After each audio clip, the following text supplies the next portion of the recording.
जय भोले की हर हर महादेव पम पम भोले। कल हमने सुख सागर श्रीमद् भागवत महात्म्य का 6वां अध्याय पढ़ा। अब हम सुख सागर का प्रथम स्कंद का प्रथम अध्याय पढ़ रहे हैं। सुनी दोहा। तीर्थ नेमी सारण में सोनाकादि मुनि वृंद किए प्रश्न 6 सूत से स्थिर हो सनंद। सुनिए, श्री भगवान वासुदेव को नमस्कार हो। कल्प वृक्ष रूपी श्रीमद् भागवत नाम का यह शास्त्र भाव सागर से पार करने वाला संसार में बड़ा ही अच्छा प्रकट हुआ है। इसमें जो 12 स्कंद है वही डुग्गे हैं। लहराती हुई भक्ति ही इसका गमला है। 332 अध्याय ही इनकी चमकती हुई शाखाएं हैं और 18,000 श्लोक ही इस श्री भागवत रूपी कल्प वृक्ष के सुंदर सुंदर पत्ते हैं। जब अनेक पुराण और शास्त्रों की सुंदर रचना करने पर भी चित्त में प्रसन्नता को प्राप्त न कर सके और उन्हें कहीं भी शांति न मिले, तब श्री सरस्वती नदी के उत्तम तट पर श्री देव ऋषि नारद के दिव्य उपदेश से श्री भगवान वासुदेव के गुण वर्णों में प्रधान जो श्री मद् भागवत शास्त्र है, उनको श्री वेद व्यास जी महाराज लिखने लगे। सबसे पहले निर्विघ्न पूर्वक ग्रंथ की समाप्ति के लिए वे पर ब्रह्मा परमात्मा का मंगलाचार करते हैं। इस संसार की उत्पत्ति, पालन और प्रलय जिन से होते हैं तथा कार्य और अकार्य में कर्म से अन्वय और व्यतिरेक, यानी जहाँ पर धुआं होगा वहाँ पर अवश्य ही अग्नि होगी, इस अनुमान का नाम अन्वय है। और जहाँ पर अग्नि ही नहीं वहाँ धुआं कैसा, इसी अनुमान का नाम अवतिरेक है। इसी प्रकार यह भी अनुमान हो सकता है कि आकाश आदि कार्यों में परमेश्वर का सत्य स्वरूप अन्वय है और आकाश पुष्प आदि कार्यों में अतिरेक है, जो परमेश्वर का कारण स्वरूप है, अथवा जैसे मट्टी और सोने की तरह कारण रूप और घड़ा तथा कुंडल की भांति कार्य रूप से जो रहता है, उसी प्रकार जो स्वतः सिद्ध ज्ञानवान है और जिनके बनाए हुए वेदों में बड़े बड़े ज्ञानी भी मोह को प्राप्त हो जाते हैं, उन वेदों को ब्रह्मा के लिए मन से ही जिन्होंने प्रकाशित किया है,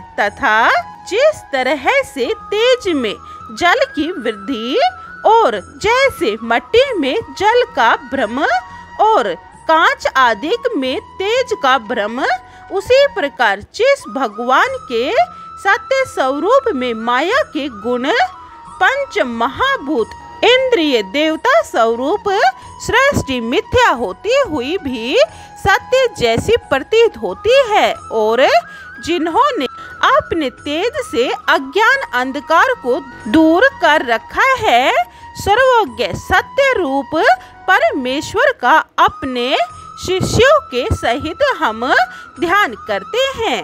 इस समय श्रोता गणों की प्रवृत्ति के लिए कर्म, ज्ञान, देवता, वर्णात्मक त्रिकांड विषयों से और अन्य शास्त्रों से इस श्रीमद् भागवत की श्रेष्ठता कहते हैं। इस भागवत में दूसरों की उन्नति को चाहने वाले सज्जनों को फल इच्छा रहित केवल परमेश्वर का चित्तवन लक्षण रूप परम धर्म बताया जाता है। इसमें परमार्थ भूत तीनों तापों को नाश करने वाली और कल्याण करने वाली वस्तु है, जिसे शुद्ध अंतः कारण वाले सज्जन ही जान सकते हैं। अन्य शास्त्रों के पढ़ने, सुनने तथा मनन करने से परमात्मा विलंब से हृदय में आरूढ़ होते हैं, परंतु इस श्रीमद् भागवत शास्त्र को सुनने की इच्छा वाले पुण्यात्माओं द्वारा परमात्मा शीघ्र ही हृदय में आकर विराजमान हो जाते हैं। इसीलिए इस श्रीमद् भागवत को अवश्य ही सुनना चाहिए। अब तमसर मनुष्य और निर्मत से मनुष्य कौन है, उसका निर्णय वैष्णव निबंध से बताते हैं। जैसे जो मनुष्य ब्रह्मनिष्ठ है तथा संसार से मोक्ष की इच्छा करने वाले, पहले श्री हरि के गुणानुवाद सुनने, कीर्तन आदि करने से उत्पन्न हुई भक्ति द्वारा उस परमात्मा को निरंतर भजते रहते हैं और भक्ति द्वारा उन्हें अपने वश में करके सकल प्रपंच बंधनों के दूर करने वाले चराचर हृदय कमल में स्थिर अपनी आत्मा में सच्चिदानंद पर ब्रह्म स्वरूप लीला विग्रहधर अपने भक्तों पर अनुग्रह करने वाले करोड़ों कामदेव के सदृश्य प्रकाशमान जगत को मोहने वाले,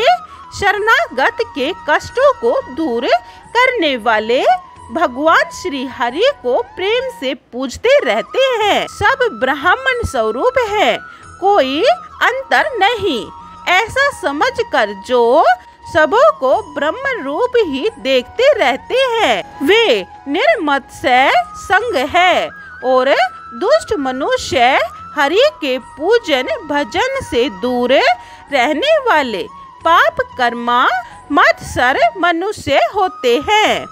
इस श्रीमद् भागवत को निर्मत ज्ञानी संत ही सेवन कर सकते हैं। निगम वेद स्वरूप कल्प वृक्ष से निकला हुआ और सुखदेव स्वरूप तोता द्वारा आस्वादन किया हुआ रसों का भंडार जो श्री भागवत रूपी उत्तम फल है, यानी क्योंकि लोकों में प्रसिद्ध है कि जिस फल में तोता चोंच लगा देता है वह अत्यंत मीठा होता है, तो यहाँ श्री सुखदेव जी ने इस श्रीमद् भागवत को कहा है। अतः सुखदेव का अर्थ तोता, जिसके द्वारा मुख लगा दिया है, इससे ही इस शास्त्र में मधुरता है। अतः ऐसे उत्तम तत्व रूपी रस भागवत को हे भाव युक्त रसोज्ञ आप बारंबार पियो और इनकी उत्तम कथा को मरण पर्यंत सुनो। इस प्रकार से 3 श्लोक द्वारा श्रोता गणों को सम्मुख करके तथा कथा में श्रद्धा उत्पन्न हुई देखकर आगे श्री भगवत शास्त्र को सुनने लगे। एक समय ऋषि गण श्री ब्रह्मलोक में ब्रह्मा जी से पूछने लगे कि हे पितामह, हमारे लिए तपस्या करने के योग्य कोई उत्तम स्थान बताइए, कौन सा है। जब ब्रह्मा जी ने उन ऋषियों के ऐसे वचन सुने तब शीघ्र ही उन्होंने एक मनोमय चक्र बनाया और सब ऋषियों से कहा कि देखो, मैं इस मनोमय चक्र को छोड़ता हूँ, जहाँ पर इनकी नेमी रुक जाए वही देश तप करने के लिए शुभ होगा। ऐसा कहकर शिव को प्रणाम करके ब्रह्मा जी ने उस उत्पन्न किए हुए चक्र को छोड़ा। तब वे ऋषिगण भी ब्रह्मा को प्रणाम करके उस चक्र के पीछे पीछे चलने लगे। जहाँ उस चक्र की नेमिशीरण हुई वहीं से उस वन का नाम नेमिसारण हो गया। ऐसे श्री नेमिसारण नामक विष्णु क्षेत्र में सोनकादि ऋषिगण श्री हरि भगवान की प्राप्ति के लिए 1000 संवत्सरों में सिद्ध होवे ऐसा एक महान यज्ञ आरंभ करने लगे। उस नेमिसारण क्षेत्र में वे सोनकादि ऋषिगण एक दिन प्रातः काल में अग्नि में होम करके अपने आसन पर बैठे हुए श्री रोमहर्षण के पुत्र सूत जी से विनय पूर्वक उनके पास आकर पूछने लगे। ऋषिगण बोले, हे महामती सूत जी, आपने सर्वज्ञ श्री वेद व्यास जी से इतिहास, पुराण, धर्मशास्त्र आदि सभी पढ़ा सुना है तथा हे सौम्य, तुम उनकी परम कृपा से सब यथार्थ रूप से जानते हो, क्योंकि प्रिय शिष्य को गुरु गुप्त रहस्य भी बता देते हैं, कोई भी छिपाव नहीं करते। इसीलिए हे सर्वज्ञ, आप संपूर्ण शास्त्र में से मनुष्य का कल्याण जहाँ जो निश्चय होवे वही कृपा करके हमारे लिए बताइए, क्योंकि कलयुग के मनुष्य आलसी, थोड़ी आयु वाले, अल्प बुद्धि वाले और अनेक रोगादिकों से पीड़ित हैं। हे साधो, सुनने योग्य तो बहुत शास्त्र हैं, तब भी जहाँ जहाँ जो सार हो वह अपनी बुद्धि से संक्षेप करके हमारे लिए कहो, जिससे हमारी आत्मा प्रसन्न हो और भगवान पर ब्रह्मा में प्रेम बना रहे। हे सूत, तुम्हारा कल्याण हो, जिसलिए भगवान विष्णु माता देवकी के उदर से वसुदेव के पुत्र हुए, वह तुम जानते हो।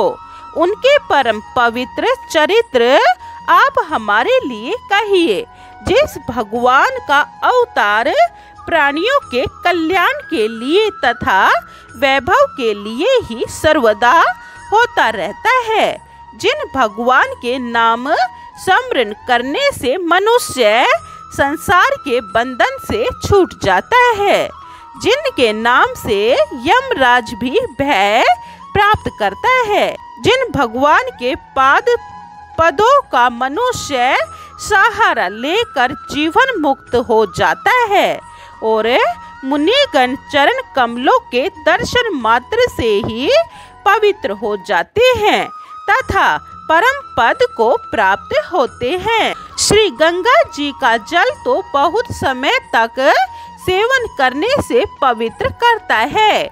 बड़े बड़े महात्मा भी भगवान के उत्तम कर्मों की स्तुति करके कलियुग के मलों को धो डालते हैं। ऐसे उन भगवान के उत्तम चरित्र को अंतःकरण की शुद्धि चाहने वाला ऐसा कौन मनुष्य है जो नहीं सुनेगा, अर्थात सभी सुनेंगे। उन भगवान ने लीला से अवतारों को धारण करते हुए जो उत्तम चरित्र किए हैं, उन सभी भगवान के कर्मों का आप हम सब चाहने वाले से वर्णन करें। और हे श्रीमन, ईश्वर ने अपनी माया से मत्स्य आदि अवतार धारण किए थे, वह कथा भी कहो। भगवान के चरित्रों से हम तो कभी भी तृप्त नहीं हो सकते। उनका अतुलित पराक्रम रसज्ञ श्रोतागणों को पद पद में मधुर रस टपकाता रहता है।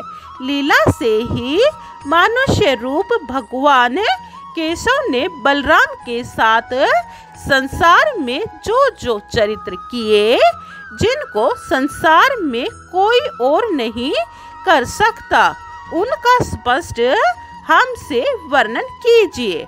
हे सूत जी, संसार के अन्याय कर्मों में आसक्त मनुष्य कथा श्रवण का अवकाश कहाँ प्राप्त कर सकता है, वह बताइए। कलयुग को आया हुआ जानकर इस वैष्णव हरि क्षेत्र नैमिषारण्य में दीर्घ यज्ञ के बहाने से श्री हरि की उत्तम कथा सुनने की इच्छा वाले जो हम निरंतर बैठे हुए हैं, अहो मनुष्य के सतों को हरने वाले, दुस्तर कलयुग से तरने की इच्छा करने वाले, हमारे लिए आप विधाता ने दिखाए हो। जिस तरह से मनुष्य को समुद्र तरने के लिए मल्लाह होता है, ब्राह्मण रक्षक, धर्म रक्षक योगेश्वर श्री कृष्ण चंद्र जी के इस समय अपने धाम को चले जाने पर धर्म केश की शरण में गया। हे सूत जी, हमारे कहे गए इन 6 प्रश्नों का आप स्पष्ट उत्तर दीजिए। इस कलयुग में भगवान का कीर्तन और उनकी कथाओं का सुनना ही परम साधन है। पहला अध्याय समाप्तम। दूसरा अध्याय यह आप दूसरी वीडियो में सुने। ओम नमो भगवते वासुदेवाय। जय श्री कृष्ण, जय भोलेनाथ, हर हर महादेव, बम बम भोले। अगर आपको सुख सागर सुननी है तो यह चैनल सब्सक्राइब कर ले और कमेंट में जय भोले की लिखे। जय भोले।